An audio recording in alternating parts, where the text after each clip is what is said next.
નમસ્કાર, તમે પોલાદ ગુજરાત ન્યૂઝ જોઈ રહ્યા છો। ગુજરાત કોંગ્રેસની જન આક્રોશ સભા આહવા ખાતે યોજાઈ હતી। પૂર્વ ધારાસભ્ય મંગળ ગાવિતનો ભાજપ છોડીને કોંગ્રેસમાં ઘર વાપસીનો મોટો નિર્ણય।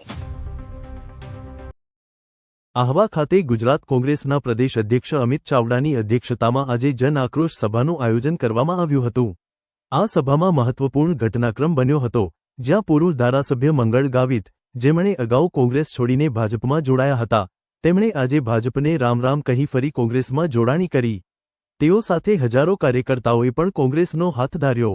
મંગળ ગાવિતે જણાવ્યું કે લોકોના પ્રશ્નો સરકાર સાંભળતી નથી અને આગેવાનો પણ અવાજ ઉઠાવતા નથી। તેથી ફરી લોકોનો અવાજ બનવા અને સરકાર સામે પ્રશ્નો ઉઠાવવા માટે હું ભાજપ છોડીને કોંગ્રેસમાં ઘર વાપસી કરી રહ્યો છું। પોલાદ ગુજરાત ન્યૂઝ આહવા ડાંગ। કદાચ આ મંચ પરથી ભારત માતા કી જય બોલાવતા હું ખુશ થાઉં છું, કારણ કે અગાઉ કોઈ એક કાર્યક્રમમાં એવો મેસેજ હતો કે ભારત માતા કી જય એ આપણે પાસેથી ચોરી લીધું છે। આ ભારત માતા કી જયને ચોરવા વાળા કોઈ નથી, આપણે ભૂલી ગયા છે। આપણે એને તાજુ કરવું પડે। ભારત માતા કી જય સાથે કોંગ્રેસને આગળ લાવવા માટે આપણે બધાએ સંગઠિત થવું પડશે। ટકાવારી ગણતા 50% કામ કરવાનું ને 50% કામ ન સારું થાય તો સરપંચે બદનામ થવાનો। સરપંચોએ મનરેગાના કામ જ બંધ કરી દીધા છે। દાખલા સહિત અહીંયા વરરાજ છે, ચિચોડ પંચાયતનો સરપંચ, એમણે એક પણ તો મનરેગાનું કામ નહોતું કર્યું। આ ટકાવારીના બીકે, અને ટકાવારી લેવા માટે શું કરવું પડે? એ પૈસા સીધા જે મજૂરો છે મજૂરોના ખાતામાં જમા થાય અને એમના પાસેથી ઉઘરાવીને એ પૈસા અહીંયા ટકાવારીના વસૂલ કરવાના। કોણ બાપ આપે? અત્યારે તો આ બધા યુવાનો પોતાના પાસે આઈફોન, સીધા એમના પૈસા એમના મોબાઈલમાં જમા થાય એટલે એમને ખબર પડી જાય કે મારા પૈસા આટલા જમા થયા છે। પેલો સરપંચ બાજુએ, પેલો જે કામ કરવા વાળો બાજુએ, પેલો એમ્બ્રોઇડરી ફોન વાળો એ પૈસા ઉપાડીને ખાઈ જાય। એટલે આ બાજુ જમા છે 8% ભરેલા એ હો બાકી અને ચૂકવણા હો બાકી। આ પરિસ્થિતિ આ ભાજપ સરકારે લાવી છે। આ વિજયભાઈ નો ભાઈ આ એજન્સીમાં અહીંયા છે અને વહીવટી આપતા પહેલા 7-8% લે છે। 8% લે તો છે તો વહીવટી મળે, નહીં તો વહીવટી નહીં મળે। સાહેબ 8 ને વટાવી અત્યારે 10% થયા છે, 10%। અને આ 2% દિવાળીનું બોનસ। મિત્રો 8% માત્ર ને માત્ર મારા પાસેથી કે તમારે પાસેથી નથી। હારપાડાનો એક ખેડૂત, એમનો કૂવો મંજૂર કરાવવાનો, અને એ કૂવો મંજૂર કરાવવા માટે 40,000 રૂપિયા છે તો આ 8% લેખે છે તો એડવાન્સમાં પૈસા આપવાના। જો 40,000 આપે તો જ છે તો એને વહીવટી મંજૂરી મળે। અને એ બિચારા ખેડૂતે શું કર્યું કે 40,000 લાવવા ક્યાંથી? પોતાની મહેનતનું ભાત વેચીને 40,000 લઈને એને આપ્યા ને એ કૂવો મંજૂર થયો। આ પરિસ્થિતિ અહીંની છે મિત્રો। આ લાલભાઈ દાખલો છે અહીંયા જી ઘર વાપસી કરી છે, શું કે ઘર વાપસી એટલા કારણ કર્યું છે કે આ ભાજપને ભ્રષ્ટાચારની સરકારમાં ભ્રષ્ટાચાર અટકતો નથી। એમાં કામ માટે ભ્રષ્ટાચાર થાય, પણ યોજનાકીય પણ ભ્રષ્ટાચાર થાય। યોજનાનો લાભ ગરીબ લોકો લેવા જાય ત્યાં પણ છે તો પૈસા આપવા પડે, અને ખુલ્લે આમ છે તો સરકાર જ્યારે ભ્રષ્ટાચાર કરતી હોય એના વિરોધમાં આપણે બોલતા હોય તો આપણને બોલવા દેવાનો અધિકાર નથી। સરકારના વિરોધમાં કોઈ બોલી શકે નહીં, બોલે તો એના પર એક્શન લેવાય। આ બધી પરિસ્થિતિને ધ્યાનમાં લઈને હું મારું જે અસલ ઘર એ ઘર વાપસી કરી છે। મનરેગામાં ભ્રષ્ટાચારની વાત કરી। મનરેગામાં ભ્રષ્ટાચાર તો ડગલે ને પગલે થાય છે।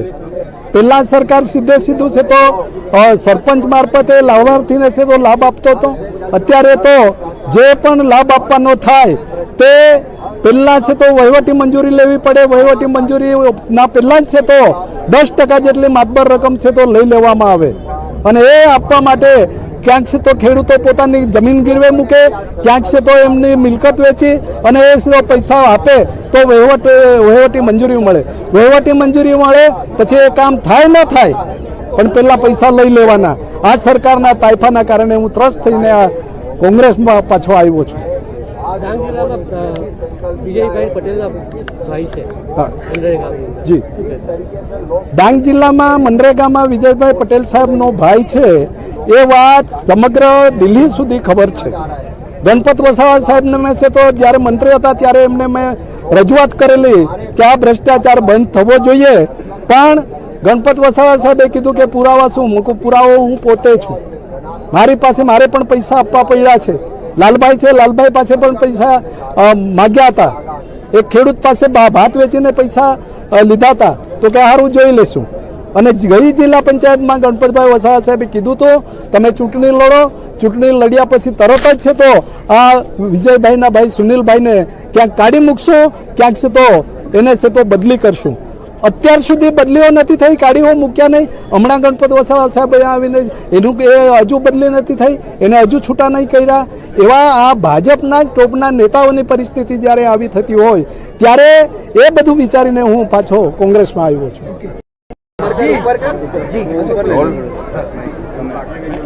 આજે ડાંગ ખાતે જન આક્રોશ સભામાં જે રીતે લોકોનો આક્રોશ જોવા મળ્યો, જે રીતે લોકોની ફરિયાદો મળી છે અને જે રીતે ભારતીય જનતા પાર્ટીના ત્રસ્ત શાસનથી એની ગરીબ આદિવાસી વિરોધી નીતિઓને કારણે મંગળભાઈ ગાવિત જેવા પૂર્વ ધારાસભ્યશ્રીઓ ભારતીય જનતા પાર્ટી છોડીને પાછા કોંગ્રેસ પક્ષમાં આવ્યા છે.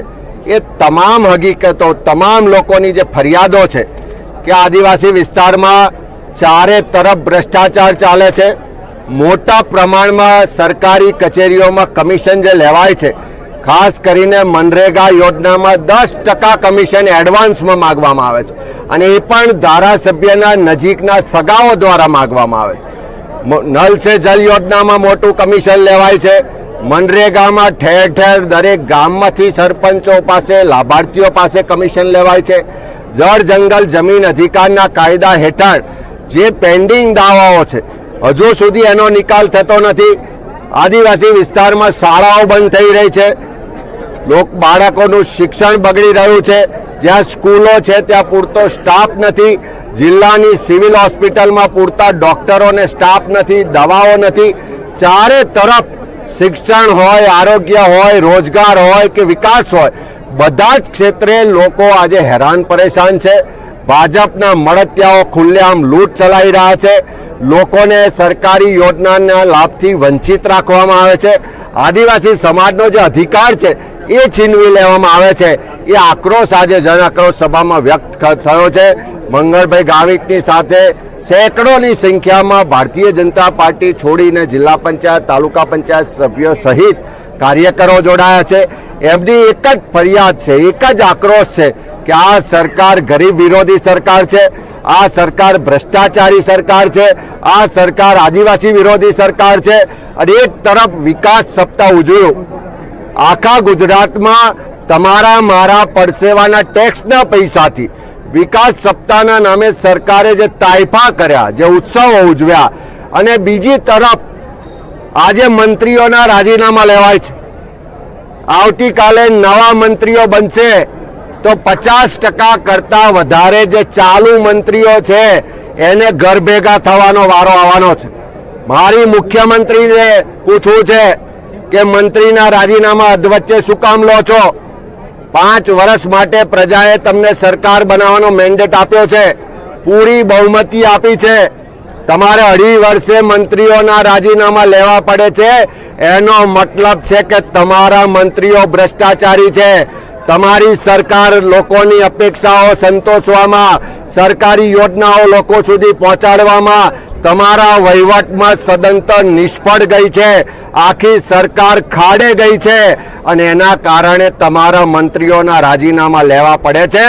કાલે એક મંત્રી કે જેનો ફરી મંત્રીમંડળમાં સમાવેશ ન કરવામાં આવે એનું કારણ સરકાર જણાવે કે કેમ કાઢી મૂક્યા, કેમ અધવચ્ચે રાજીનામા લીધા, કેમ ઘર ભેગા કર્યા, એવો તો શું ગેરવહીવટ કર્યો તો, એવો તો શું ભ્રષ્ટાચાર કર્યો તો. બચુભાઈ ખાબડ જેવા મંત્રીના ભ્રષ્ટાચારના દાખલા તો પબ્લિક સામે છે. કેટલાક બીજા મંત્રીઓ છે જે પડતા મુકાવાના છે એ પણ નક્કી છે. તો એમના ભ્રષ્ટાચાર, એમના ગેરવહીવટ અને એમને કેમ ઘર ભેગા કરો છો, એમને કેમ અધવચ્ચેથી કાઢી મૂકો છો, એનો પુરાવો કે એનો જવાબ પણ સરકારમાં બેઠેલા મુખ્યમંત્રી આપે. એ ગુજરાતની પ્રજા સરકાર પાસે પ્રશ્ન પૂછી રહી છે.